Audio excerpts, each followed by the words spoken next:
오늘 저희가 살피고자 하는 하나님의 말씀은 하나님의 성품에 관한 것, 하나님의 속성에 관한 그러한 내용들입니다.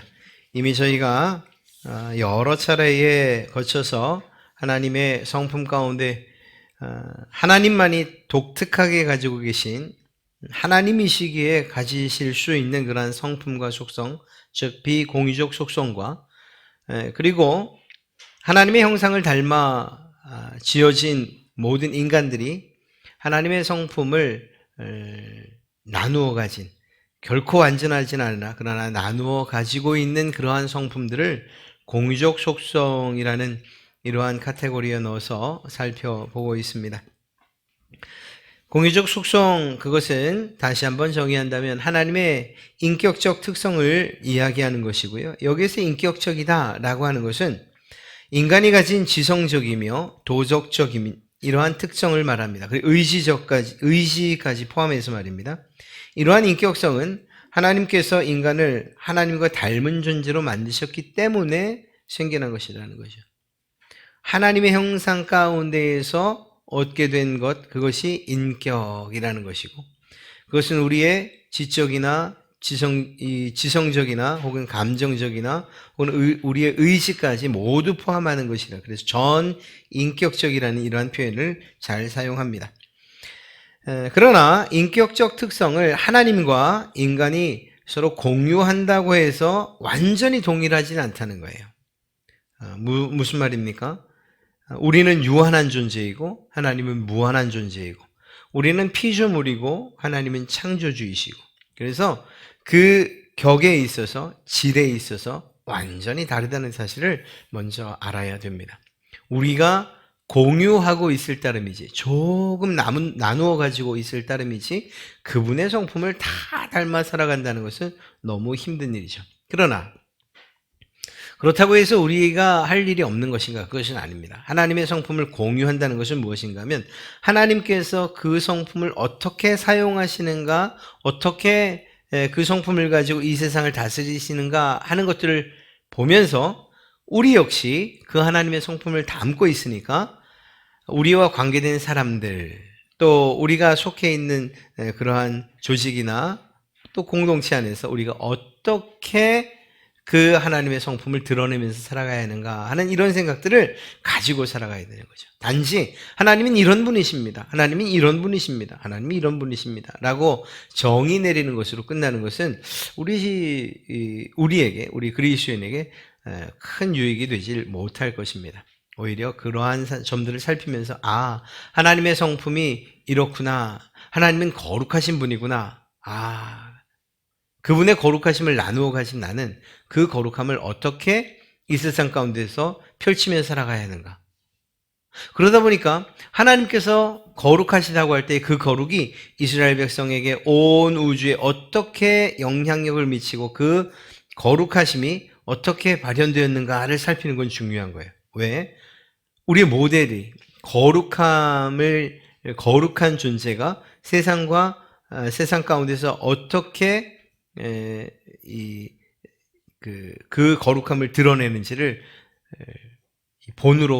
본받아서 우리 또한 역시 하나님의 거룩하심을 내가 있는 공동체, 내가 있는 세상에서 펼치면서 살아가야 되기 때문인 것이죠.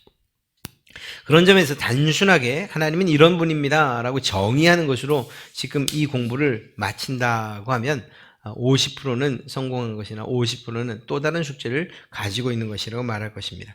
오늘도 마찬가지입니다. 하나님의 이 도덕적 성품 가운데서 마지막 단원인데요. 하나님의 의, 정의, 공의, 이것에 대해서 살필 거예요. 제일 간단한 건 이거예요. 하나님은 의로우신 분이십니다. 하나님은 공의롭고 정의로우신 분이십니다. 이렇게 정의하는 건 어렵지 않아요. 성경에서 그렇게 다 이야기하고 있고, 또 우리가 그분이 그러한 성품, 이 의로움의 성품을 가지고 계시다는 것을 알고 있기 때문이에요. 그러나 우리 그리스도인들은 이러한 하나님의 성품을 아는 것으로 끝나는 것이 아니라 그 성품을 나누어 가지고 있는 내가 어떻게 세상 가운데서 살아가야 하는가라는 이 숙제를 해결하기 위해서 하나님은 과연 그 의를 어떻게 세상 가운데 드러내고 계신가? 이것을 살펴보려고 하는 것입니다. 그래서 하나님의 의로움을 나누고 있는 우리가 세상에서 그리스도인으로서, 성도로서, 거룩한 백성으로서 하나님의 정의를 어떻게 구현하면서 살아갈지 하는 이러한 관점에서 오늘 함께 공부해 보도록 하겠습니다. 하나님은 의로우시다. 그리고 정의로우시다. 하나님은 의롭고 정의롭고 공의로우신 분이시다 라는 사실을 우리는 잘 알 수가 있습니다.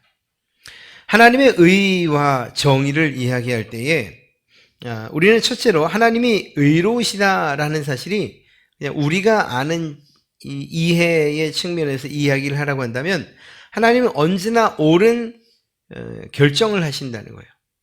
옳은 계획을 하시고 옳은 행동을 하시고 하나님의 생각으로부터 입으로 나와 또 그 일들이 진행되어지는 이 모든 것이 다 옳다라는 것입니다. 하나님의 말씀 혹은 하나님의 행동에 있어서 행하심에 있어서 일하심에 있어서 의롭지 않은 것은 없다라는 것입니다. 의롭다의 반대는 불의 아닙니까? 정의의 반대는 부정함이고요. 이러한 것들이 하나님에게는 없다라는 것입니다. 그래서 의에 있어서도 완전하시다. 그분의 하시는 모든 이 계획과 그리고 행동과 그의 일하심은 모두 의롭다라는 사실을 이야기하고 있는 것이죠.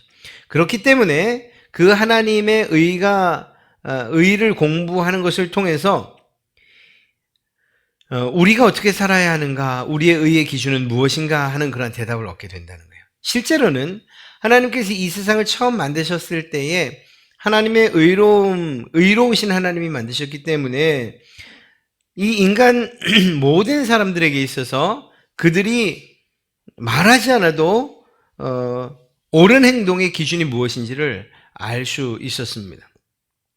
그러니까 아담과 하와도 옳다라는 것에 대해서 범죄하기 전에는 분명하고 명확하게 알 수 있었다니까요. 거기에는 불의 자체가 없었어요. 그런데 그들이 죄를 범하면서 의로움만이 아니라 그것에 반대되는 불의, 또 공명정대함이 아니라 무엇인가 내 이익을 위해서, 내 유익을 위해서 속이기도 하고 거짓을 말하기도 하고 이런 일들이 생기게 된 것이죠. 그렇다 할지라도 여전히 하나님의 의로움이 변하지 않는다. 그 기준이 변하지 않는다면 우리에게 요구하시는 모든 인간의 옳은 행동의 기준 또한 변함은 없다는 사실입니다. 시대가 바뀌어도 변함없는 거예요. 그래서 이 옳은 행동의 기준이 되시는 하나님이시라는 것을 우리는 먼저 마음에 잘 새겨야 되죠. 하나님이 정의로우시다라는 것은 무엇을 말합니까?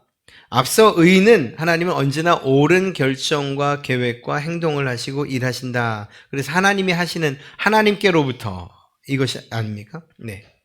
이 하나님은 정의롭다라는 것은 하나님의 심판과 관련 있는 것입니다. 또 인간들을 대하시는 이러한 자세와 관계되어 있는 것입니다.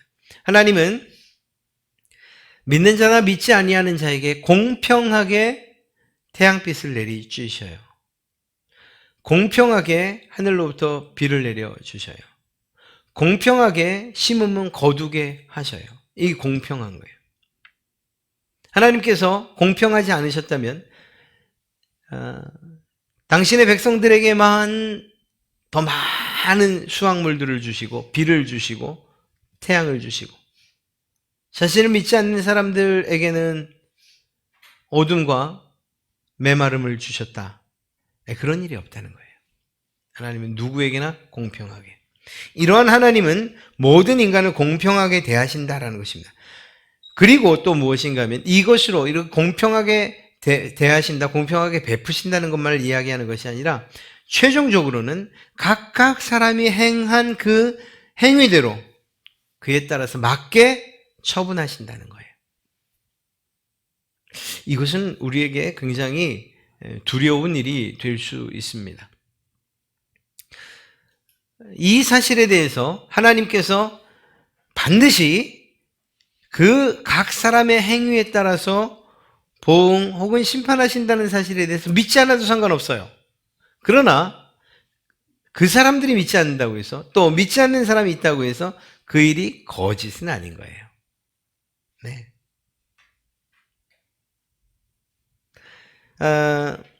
마치 그랜드 캐년을 보고 온 사람이 야, 거기가 정말 멋지더라 라고 이야기를 하고 있는데 그 옆에서 가보지 않은 제가 나는 못 봐서 믿을 수가 없어.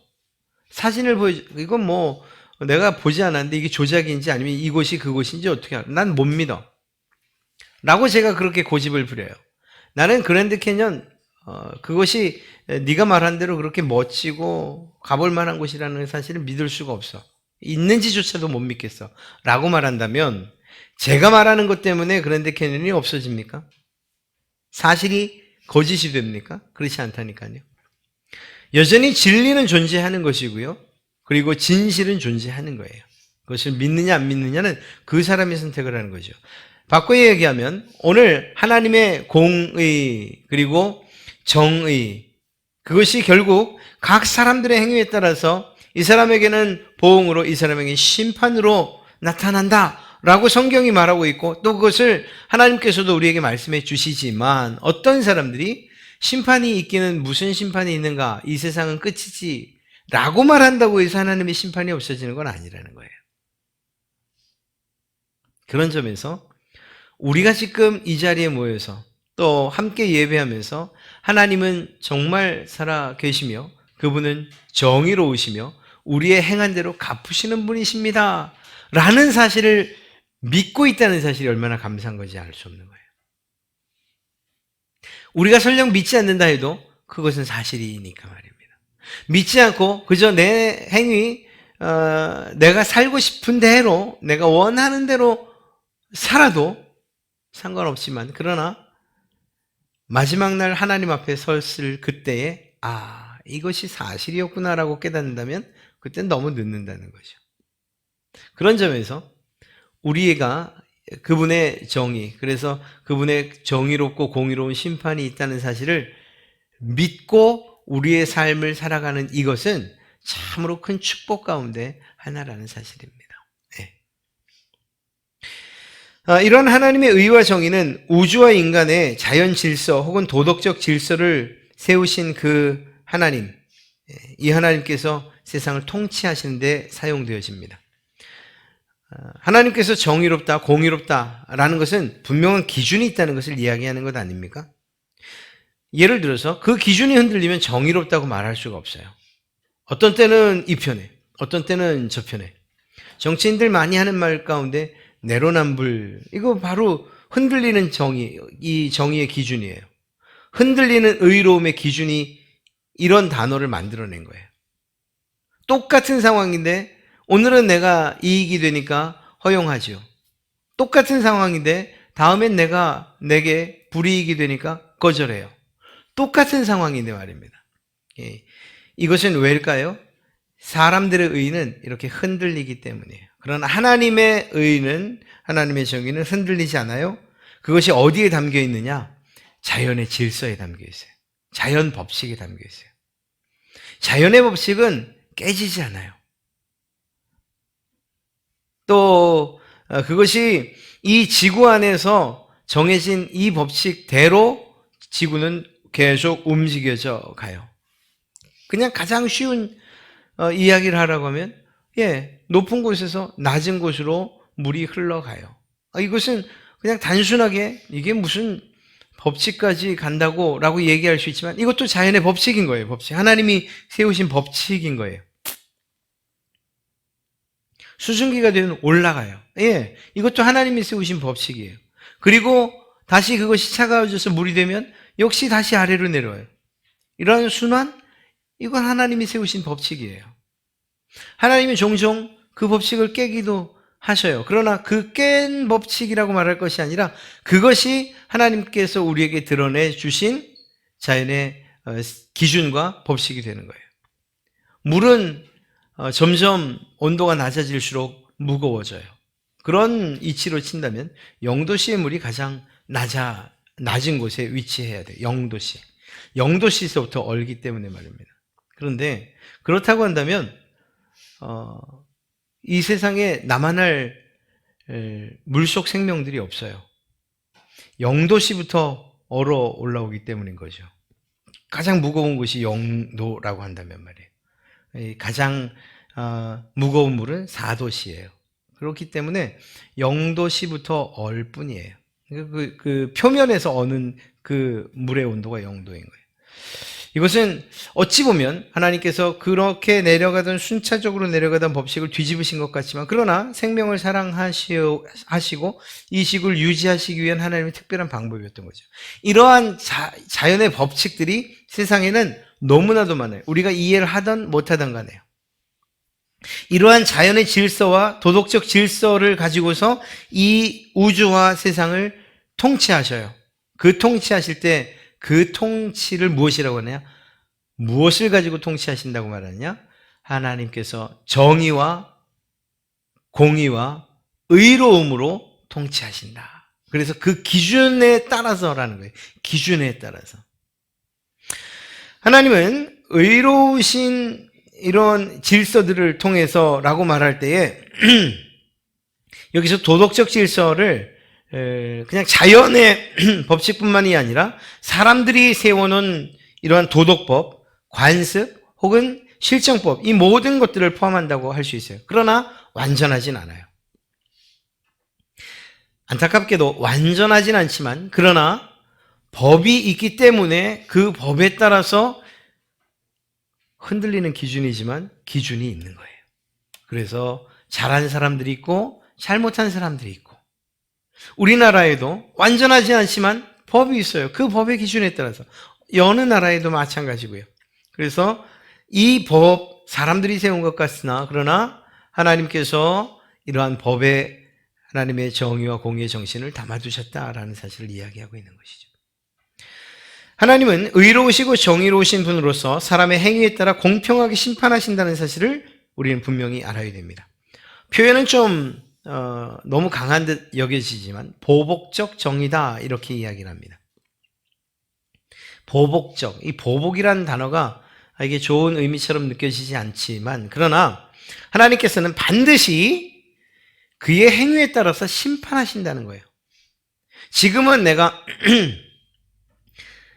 내 마음대로 살아도, 그러나 그 내 마음대로 산 것에 대해서 하나님께서 반드시 심판하신다는 거예요. 보복적으로. 이 표현이 좀 세긴 하지만 말입니다. 반드시 그렇게 하신다는 거예요. 신자에게는 구원을, 그리고 불신자에게는 심판을. 이것이 하나님께서 하나님의 말씀에 순종하는, 또 하나님의 백성된 사람들과 그렇지 않은 사람들에 대해서 하나님이 정의롭게 공의롭게 세우신 기준이 되는 거죠. 이러한 하나님의 이 의로움은 반드시 훗날 공평하게 심판하시는 일과 연관되어 있다는 사실을 우리는 알아야 됩니다. 반면 사람들의 사람들의 의와 정의, 이것은 하나님의 의와 정의를 본받아서 의롭고 정의롭게 살아가야 돼요. 이것이 하나님께서 우리에게 요구하시는 바예요. 그래서 이스라엘을 택하실 때에도, 그리고 그 이스라엘을 세우셔서 왕을 세우시고 그 왕정의 정치를 나가게 하실 때에도 이 하나님의 의로움이 기준이 되었다니까요. 성경 말씀을 보면 창세기 18장 19절에 내가 그로 그 자식과 권속에게 명하여 여호와의 도를 지켜 의와 공도를 행하게 하려고 그를 택하였다, 이렇게 이야기하고 있어요. 하나님께서 백성들 이스라엘을 택하신 이유는 하나님의 정의와 하나님의 공의, 하나님의 의를 드러내면서 살게 하시려고 그들을 택하셨다니까요. 그러니까 그들은 하나님의 정의, 그리고 또 공의, 의로움을 따라서 살아갔어야 되는 거예요. 사무엘하 8장 15절을 보면 다윗이 온 이스라엘을 다스려 모든 백성에게 공과 의를 행할 때에 다윗은 참으로 하나님의 마음을 알아서 공의롭게 살았던, 그리고 또 통치했던 왕이에요. 그러나 다른 왕들은 공의롭게 통치하지 못했어요. 불의하게 통치했어요. 하나님을 대적하기까지 했어요. 무엇을 말하는가 하면 이렇게 하나님께서 이스라엘을 세우시고 그들을 통해서 하나님의 공의와 정의를 드러내기를 원하신 이 계획이 실패했다는 것을 이야기하는 거예요. 실패를 했다는 거예요. 하나님이 요구하시는 의와 정의를 실현하는 데에 실천하는 데 실패했다고요. 그리고 그 실패의 결과는 무엇이었습니까? 반드시 심판하시는 하나님, 그 심판의 결과는 바벨론의 포로가 되는 것이었다는 거죠. 이사야서 5장 7절 말씀, 대저 만군의 여호와의 포도원은 이스라엘 족속이요 그의 기뻐하시는 나무는 유다 사람이라. 그들에게 공평을 바라셨더니, 공의와 정의와 의로움을 바라셨더니 도리어 포악이요 그들에게 의로움을 바라셨더니 도리어 부르짖으며. 이스라엘 백성들이 그렇게 살지 못했다라는 거예요. 그래서 그 결과 그들은 바벨론의 포로로 잡혀가게 된 거죠. 앞서 말한 보복적 정의가 실행이 된 거예요. 만약에 그들이 하나님 안에서 정말 신실하게 살았다면, 그리고 실제로 이사야서의 남은 자라는 그 무리들이 그렇게 살았어요. 그들에게는 이 보복적 정의가 구원으로 적용됐죠. 구원으로. 그러나 죄를 지은 그들, 하나님의 의로움을 따라 살지 못했던 그들은 바벨론의 포로가 되는 그러한 자들로 그렇게 하나님의 보복적 정의가 실현된 것입니다. 무엇을 말하는가? 사람들의 의와 정의는 불완전하다는 거예요. 예, 불완전해요. 아까도 말씀드렸던 것처럼 이 정의가 불완전하다, 공의가 불완전하다는 것은 그 의로움과 의로움의 기준이 흔들린다는 거예요. 기준이 흔들린다는 거예요. 참 요즘에 이런 이야기 하기는 정말 악플들이 달릴 생각을 하고 이야기를 해야 되는 그런 내용 중에 하나예요. 기꺼이 받을 용의도 있고요. 교회에 대한 이번 행정조치 또 그 이상의 명령들, 저는 그거를 잘 이해할 수가 없어요. 제가 지금 말씀드린 이 기준에 의해서요. 이분들이 그러한 행정조치를 하는 기준, 이 기준이 명확하다면 저희도 따르겠어요. 그러니까 이번 독일처럼 2인 이상 회집 금지, 그러니까 가족만 제외하고 만나지 말라는 거예요.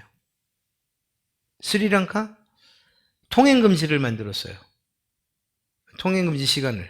그래서 실제로 그것 때문에 통행금지를 어겨서 구속된 사람들이 수백 명에 달하고요.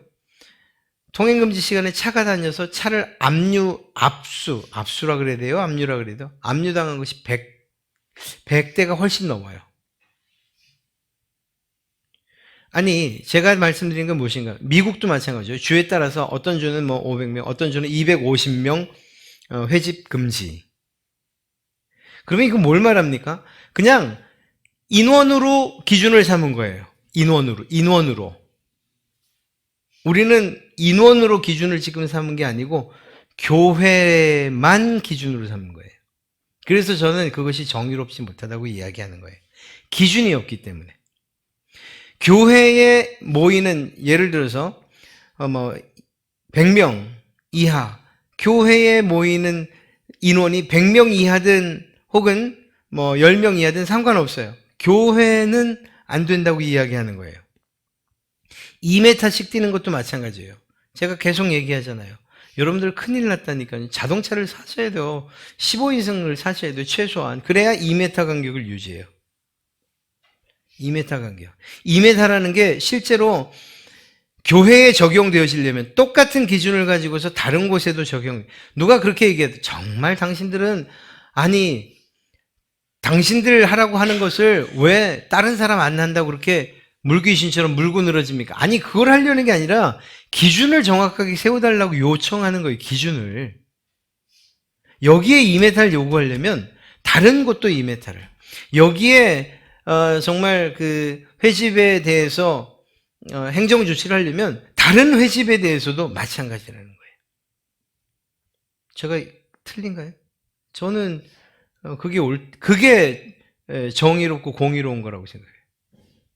기준이 명확해야 되잖아요. 기준이. 지금은 기준이 없어요. 그냥 교회만 아니면 특별히 모이는 것 아직은 제지하지 않아요.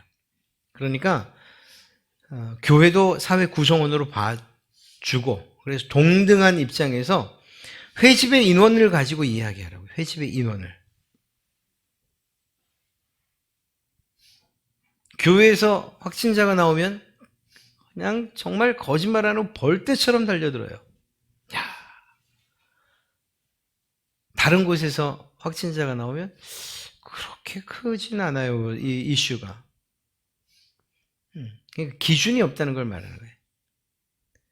만약에 정부에서 50인 이하 혹은 20인 이하 회식 금지라고 한다면, 그러면 20인 이하로 모이는 사람들은 그곳이 어떤 모임이든지 간에 마음 편하게 모일 수 있잖아요. 물론 방역에 대해서 최선을 다하면서 말이에요. 그게 교회든 아니면 어떤 회의든 아니면 어떤 동호회든. 아, 심각해졌어요? 5명이야? 그러면 그게 교회든 동호회든 혹은 회사든 다 생각을 해봐야 돼. 똑같은 기준. 그게 안타깝다는 겁니다. 그래서 저는 이번 조치는 아무리 잘 이해하려고 해도 공정하지 못하다라고 그렇게 생각하는 사람 중에 한 사람이에요. 저와 의견이 다른 분들도 계실 수 있겠지만 말이에요. 제가 지금 드린 말씀이 내 생각과 다르니까, 그래서 제가 그분하고 싸우자고 하는 얘기는 아니고요. 어떻게 이 공의를 이야기하다 보니까, 기준에 관한 이야기를 하다 보니까 이런 이야기를 하게 됐어요. 이런 일들이 있어도 서로 상호간에 오히려 더 존중할 일들은 존중해야 되는 거죠. 자, 그러면 여기에서 우리는 뭘 알 수 있는가? 사람의 의와 정의는 불완전하구나, 이 사실을 알 수가 있는 거예요. 불완전해요. 아무리 정의롭다라고 해도 그 정의는 안으로 굽을 수가 없어요. 팔이 안으로 굽는 것처럼 자기의 편으로 굽을 수밖에 없어요. 아무리 정의롭고 공의롭다 해도. 우리가 사람이기 때문에. 이런 우리의 부족함 때문에 하나님의 기대가 무너져 내린, 하나님의 정의와 공의가 깨져버린 그 이스라엘, 그들에게 소망을 주기 위해서 누가 오십니까? 바로 예수 그리스도가 오시는 거예요. 그래서 우리는 메시아 되신 예수 그리스도의 의와 그 정의를 살펴보지 않을 수가 없는 거죠. 이스라엘, 그 택한 백성의 구원을 위해서 하나님은 메시아를 보내주셨어요. 그리고 그는 의와 정의를 실천하셨고요. 그 의와 정의를 가지고 세상을 다스리셨고, 그리고 또 다스리실 것이에요. 이사야서 32장 16절부터 17절 말씀을 보면, 그때의 공평이 광야에 거하며 의가 아름다운 밭에 있으리니 의의 공효는 화평이요 의의 결과는 영원한 평안과 안전이라. 의의 결과, 의의 공효, 정의와 공평으로 인하여서 벌어질 세상, 이것으로서 다스리는 이 세상이 올 것이라는 사실을 우리에게 약속해 주고 계신 거예요. 지금 비록 그것이 이루어지지 않아도 하나님께서 예수 그리스도를 통하여 이 세상을 통치하시는 바로 그날, 그때는 분명한 기준에 따라서, 흔들림 없는 기준에 따라서 의가 실현되고 공의와 정의가 있는 그러한 세상이 될 것이라는 것입니다. 메시아의 의와 정의로 인하여서 하나님의 원수들은 심판으로, 하나님의 백성은 구원으로, 그리고 온 피조물들은 새로이 창조되는 그러한 놀라운 시대를, 그때를 맞게 될 것입니다. 하나님의 의를 잘 이야기한 사람 가운데 한 사람이 바로 바울인데요. 그는 3가지 정도로서 이 의의 의미를 이야기하고 있습니다. 첫 번째는 하나님의 의를 하나님의 성품과 속성으로 해석을 했어요. 지금 저희가 살피는 것처럼, 하나님은 의로우신 분이다, 공의롭고 정의로우신 분이다, 이렇게 말입니다. 그리고 그 의와 정의로 이 세상을 통치하시는 분이시다라는, 하나님은 어떤 분이신가라는 하나님의 성품과 속성으로서 첫 번째는 이해를 했어요. 그런데 두 번째는 뭔가 하면요, 하나님의 의를 하나님의 활동으로 해석했습니다. 하나님이 하시는 일들, 이것도 의의 결과다. 이렇게 해석한 거예요. 그건 당연한 거죠. 완전히 의로우신 분이 하시는 생각이나 하시는 일들이나 하시는 행동들이 의롭지 않을 수가 있습니까? 우리의 행동은 당연히 달라요. 다른 사람들이 볼 때 의롭다라고 인정해도, 그래서 의롭게 행동해도 안에는 악마가 들어갈 수 있어요. 이번에 터진 N번방의 그 이야기처럼 말이에요. 봉사활동 나가요. 의롭게 봐요. 우리는 판단할 수가 없었어요. 그러나 그 안에는 악마가 자리 잡고 있었어요. 그러니까 이것은 하나님의 그 의와 그분의 활동에만 적용되는 거예요. 왜? 하나님의 성품으로서의 의는 그분의 행동에 그대로 영향을, 100% 그대로 영향을 미치기 때문에 우리가 의로운 생각을 한다 하더라도 불의하게 행할 수 있고, 우리가 행동을 의롭게 한다고 해도 우리의 생각은 악할 수가 있기 때문에 말입니다. 하나님의 의는 예수 그리스도의 의에 기초해서 죄인들을 의롭다고 선언하시는 하나님의 구원 행위, 하나님이 행하시는 가장 의로운 행위, 정의로운 행위, 우리를 위해서 행하신 그 정의로운 행위는 무엇인가? 바로 예수 그리스도를 통해서 우리를 의롭다고 칭해 주신 바로 이것입니다. 여기에서 우리 삶의 그 책임감이 무거워져요. 여기서 무거워져요. 우리는 아무것도 아니라 우린 그저 죄인이라고 말하는데, 하나님께서 예수 그리스도를 통해서 바로 여러분들을 너는 의로워라고 그렇게 인정을 하셨다니까요. 그렇게 칭해 주셨어요. 내가 의로워서가 아니라 선언적으로 우리의 믿음을 보시고 우리를 의롭다고 그렇게 인정하신 거예요. 하나님이 인정하셨으니까 나는 인정할 수 없어요. 난 그냥 살던 대로 살래요. 이렇게 말할 수 없는 거예요. 하나님께서 우리에게 의를 선언하셨다라는 것은 하나님께서 의로우신 생각, 그 완전히 의로우신 분이 행하시는 것이 의의 행동인 것처럼, 하나님으로부터 의로움을 선언받은, 칭함받은 우리 또한 하나님의 의로움의 방식을 따라 살아야 된다니까요.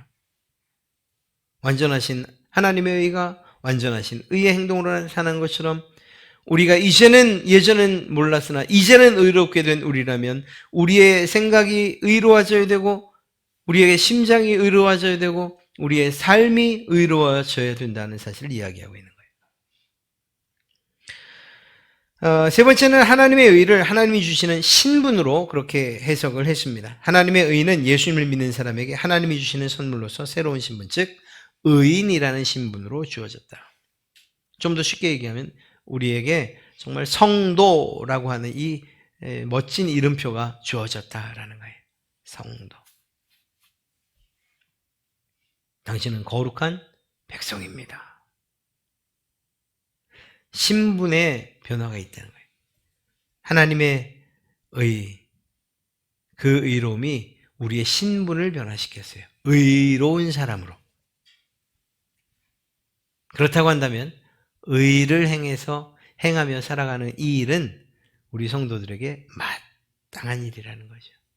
그 이름처럼 그렇게 살아가야 되는 거예요. 하나님의 의와 정의의 적용, 의로우시고 정의로우신 하나님을 두려워해야 됩니다.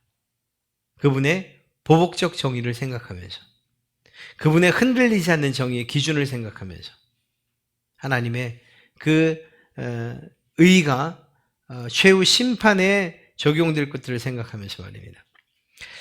가장 어려운 문제가 이거예요. 세상은 불의하고 불공평하다라는 거예요. 그렇게 보여져요.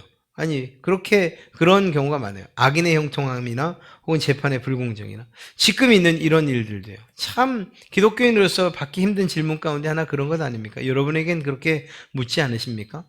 하나님이 지금 살아계셔? 하나님이 살아계신데 어떻게 이렇게 이런 질병들을 대세계적으로, 온 세계적으로 이렇게 방치하고 계시냐? 하나님이 과연 살아계시냐? 이렇게 말하죠. 이런 질문을 가지고서 하나님의 일하심과 하나님의 살아계심을 의심하면서 그렇게 우리의 불신들을 키워나갈 수는 없어요. 우리가 하나님은 살아계시냐? 일어나는 일을 보니 하나님이 살아계시지 않은 것 같아 라고 한다고 해서 하나님이 안 계시거나 살아 일하지 아니하시는 분이 아니시기 때문이죠. 그러면 이러한 문제들은 어떻게 해석을 해야 되느냐? 참 쉽지는 않은 문제입니다. 그리고 간단하게 말할 수 있는 문제도 아니고요. 그러나 한 가지 분명한 것은 하나님께서 어떠한 계획을 세우시고 또 우리 편에서 참으로 힘들고 어려운 고난의 시기를 할지라도 하나님께서 그것을 우리에게 허락하셨다면 그것이 일어나도록 이렇게 허용하셨다면 반드시 그분의 뜻이 있기 때문이라 하는 이러한 사실들을 믿어야 돼요. 이것이 믿음이죠. 실제로 이러한 믿음은 언제 확인이 되느냐? 시간이 지나서. 하나님의 섭리라고 이야기할 수 있는데요. 이 하나님의 섭리는 시간이 지나서 우리가 삶의 뒤를 돌아볼 때 그때 비로소 이해될 수 있는 것이에요. 설령 이 세상 가운데서 하나님의 뜻이 하나님은 정말 정의로우신 분이십니까? 공의로우신 분이십니까? 라는 질문에 아무도 대답을 해주지 않는다 하더라도 그런 상황 가운데서 여전히 하나님은 정의롭다고 믿으며 이 세상을 떠나는 이가 있다면 이 세상이 전부가 아니라는 사실을 우리가 알고 있기에 최후 마지막 하나님 앞에서는 그때에 이 세상에서 하나님을 그토록 신뢰했던 불의의 세상에서 불신의 세상에서 신뢰하지 않고 서로 질투와 시기가 있는 이 세상 가운데서 끊임없이 하나님을 신뢰하며 살았던 그 삶에 대해 하나님은 반드시 보응하시고 보응의 심판으로 정말 그날 그의 믿음이 보상받게 될 것이라는 거예요. 이 사실에 대해서는 우리가 흔들림이 없고 또한 이러한 믿음은 우리가 끝까지 견지해야 될 그러한 믿음이라는 것입니다. 그래서 사실은 믿지 않는 사람들은 이 부분을 이해할 수는 없어요. 믿음이 있을 때, 하나님을 향한 믿음이 있을 때 이 문제는 해결될 수 있어요. 마지막 날 모든 사람은 그 행한 대로 공정하게 심판을 받게 될 것이라는 거예요. 이러한 어려운 시기에 정말 하나님이 과연 살아계신가? 라고 외치고 싶은 그때에 그러한 우리의 본성을 누르고 하나님은 살아 역사하십니다라고 말하는 사람과 그냥 속에서 터져 나오는 대로 또 사람들이 말하는 대로 하나님은 정말 살아계신가? 하나님은 계시지 않는 것 같아. 하나님은 죽은 것 같아. 이런 표현을 하고 또 그렇게 믿는 사람들의 마지막 심판의 결과는 완전히 다른 결과를 갖게 될 것이라는 사실입니다. 우리의 머리로 이해되지 않아도 우리보다 완전하신 계획을 세우시고 완전히 의로우시며 완전히 공평하신 그 하나님께서 어떠한 일들을 행하신다면 그것은 분명히 완전하다라는 사실을 우리는 믿어야 됩니다. 그것이 믿음이에요. 세상이 이해하든 혹은 그것 때문에 우리를 정말 맹신이라고 손가락질 하던 말입니다. 참 쉽지는 않은 일입니다만. 자, 그러면 우리의 삶에 대해서는요, 우리는 의로우시고 정의로우신 하나님께 첫째는 감사해야 돼요. 그럼요, 아까도 말씀드렸던 것처럼 하나님께서 하나님의 의로우심과 예수님을 믿는 사람들, 그들도 의롭다 칭함받는다는 이 사실에 대해서 이 복음이 우리에게 적용된 이 사실에 대해서 우리는 감사해야 돼요. 그리고 하나님의 의로움을 그러니까 그 의로움으로 말미암아 의롭게 되었다라고 이렇게 칭함받은 우리가 단순히 그것에만 감사하는 것으로 끝이는 것이 아니라 하나님의 정의와 공의를 우리의 삶 가운데서 실현하면서 살아가야 돼요. 여러분, 이렇게 흔들리는 기준 가운데에서 하나님을 기준 삼아서 무엇인가 결정할 때에 고난받지 않는다면 그건 정말 좀 고민해봐야 될 이야기예요. 세상은 언제나 예수님에 대해서 적대적이었고요.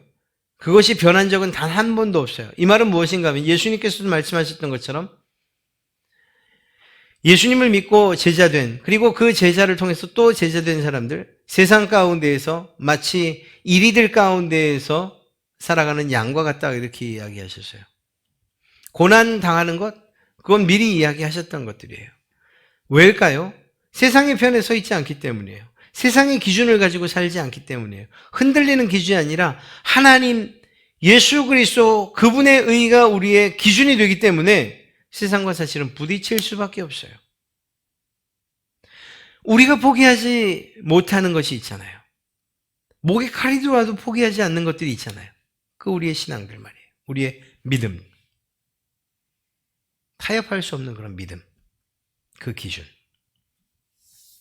그래서 그리스도인으로서 세상을 살아간다는 것, 물론 우리가 화평에 그리고 평화를 전하는 자들이 되어야 되고 사랑으로 그들을 대해야 되는 건 맞습니다.